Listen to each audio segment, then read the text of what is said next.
अस्सलाम वालेकुम दोस्तों, सुनो गौर से तवज्जो से बच्चों की तरबियत के बारे कि भाइयों मुसलमान की डबल जिम्मेदारी है।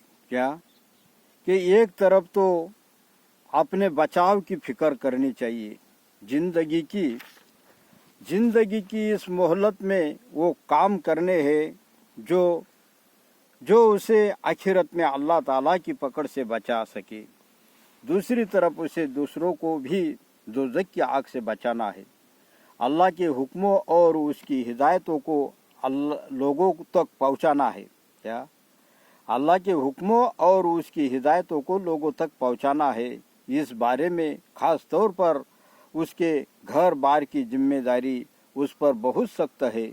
हर शख्स अपने खानदान का निगरान है, क्या जिम्मेदार है। उसकी बीवी, उसके बच्चे, उसके मातहत, उसके छोटे और वो तमाम लोग जिन पर उसे कुछ बढ़ाई हासिल है, सब उसकी निगरानी में दिए गए हैं और वो इस बात का जिम्मेदार बनाया गया है कि उन्हें दोज़ख की आग से बचाए। बहुत से लोग तो ऐसे हैं जो अपनी इस जिम्मेदारी को महसूस ही नहीं करते। वो खुद अपनी इस्लाह की तरफ से भी गाफिल होते हैं, खुद अल्लाह ताला के हुक्मों के खिलाफ काम करते रहते हैं। ऐसे लोगों की तो ये हिम्मत ही नहीं होती कि वो अपने घर वालों को नेकी की कोई बात बता सके। ऐसे भाइयों को सबसे पहले अपनी हालत की तरफ तवज्जो करनी चाहिए। कौन जानता है कि जिंदगी की ये मोहलत कब ख़त्म हो जाए और इंसान अपने मालिक के हुजूर खाली हाथ शर्मिंदा और गुनहगार बनकर पेश हो। तौबा के लिए हर वक्त मौका है। अभी अल्लाह ताला की रहमत बेपाया है, लेकिन सिर्फ उनके लिए जो वक्त से पहले आंखें खोल ले, अपनी पिछली ज़िंदगी पर उन्हें अफसोस हो। आइंदा के लिए अल्लाह ताला की फरमाबरदारी में वक्त गुजारने का फैसला कर लो और अपनी ज़िंदगी की रूह को खूब सोच समझ कर फौरन सही रूह की ओर मोड़ लो। कुछ लोग ऐसे हैं जिनकी अपनी ज़िंदगी या कुछ बेहतर है, उनके ज़्यादातर काम अल्लाह की मर्ज़ी के मुताबिक होते हैं। वो फ़र्ज़ों की पाबंदी करते हैं, बड़े बड़े गुनाहों से बचते हैं और उनकी ज़िंदगियों में खैर का पहलू ज़्यादा होता है। लेकिन या तो वो अपने बाल बच्चों के सुधार की ओर से गाफिल होते हैं, या वो इस काम को ऐसे तरीके से करते हैं कि वो बहुत जल्द मायूस हो जाते हैं और फिर अपने से मुताल्लिक लोगों को उनके हाल पर छोड़ देते हैं। उनमें ऐसे लोग भी हैं जो घर के बाहर दावत व तबलीग के कामों में सरगर्म रहते हैं, लेकिन घर की तरफ उनकी तवज्जो नहीं होती। घर की तरफ से वो मायूस हो जाते हैं। ये सूरत बड़ी तवज्जो चाहती है और ये एक बहुत बड़ी जिम्मेदारी से भागना है और अंजाम के लिहाज से बहुत सख्त है।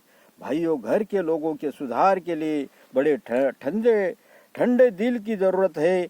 ये काम बहुत सब्र चाहता है और बड़ी हिकमत से उसे करना चाहिए। आम तौर पर घरों में जो लोग सुधार का काम करते हैं वो नमाज की ताकीद से काम की शुरुआत करते हैं। पहले किसी कदर नरमी से और फिर एकदम सख्ती से काम लेते हैं। हर शख्स चाहता है कि घर में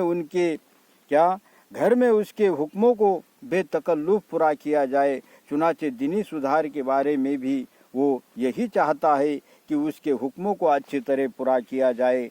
अगर उसमें कुछ कमी होती है तो वो झुंझलाहट और मायूसी का शिकार हो जाता है।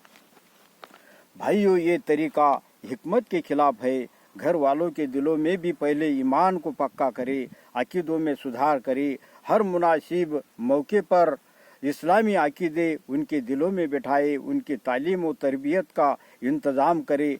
आजकल बाहर की तालीम से आपको कुछ न मिलेगा। क्या एक वक्त था कि बच्चों की दीनी अकीदों और ईमानी बातों को तालीम का इंतज़ाम उन स्कूलों और मदरसों में हो जाता था। उस वक्त इतनी बात काफ़ी थी कि घर पर माँ बाप नमाज और दूसरी अखलाकी बातों की निगरानी करे, लेकिन आज ये सब काम आपको करने हैं। आज آج گھر کے باہر کی تعلیم نہ صرف یہ کہ اسلامی تعلیم سے کوری ہے بلکہ اس میں تو اس کے خلاف بہت سی باتیں ذہنوں میں اتاری جاتی ہے۔ ایسی شکل میں یہ کام اور بھی بہت سخت ہو گیا ہے۔ آپ کو صرف اسلامی عقیدے ہی اپنے بچوں کے ذہنوں میں بٹھانا نہیں ہے بلکہ آپ کو اس زہر کا اتار بھی کرنا ہے جو غیر اسلامی عقیدوں اور غیر اسلامی تعلیم کے نتیجے میں ذہنوں میں گھولا جاتا ہے۔ بھائیو، آپ کے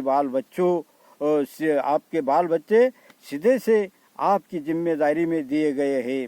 آپ ان کے لیے کھانا اور کپڑا جٹانے کے ذمہ دار ہیں۔ آپ اس ذمہ داری کو جیسے تیسے پورا کر بھی لیتے ہیں، لیکن آپ پر بہت بڑی ذمہ داری انہیں مسلمان بنانے کی ہے۔ آپ سے اس بارے میں پوچھ گچھ ہوگی، یہ آپ مسلمان نہیں بن جائیں گے۔ اس کے لیے آپ کو دینی تعلیم کا بندوبست کرنا ہوگا۔ اسلامی عقیدے، اسلامی تعلیم، اسلامی اخلاق اور اسلامی اعمال سکھانے ہوں گے۔ آپ اس ذمہ داری کو محسوس کیجئے، مل جل کر سوچئے، اور اسلام سچا اور پیارا مذہب ہے، سیدھا راستہ ہے۔ تو اللہ اپنے کو کہنے سننے زیادہ عمل کی توفیق نصیب عطا فرمائے۔ بس تو پھر السلام علیکم، یعنی لائک شیئر ضرور کر دو، ورحمۃ اللہ وبرکاتہ۔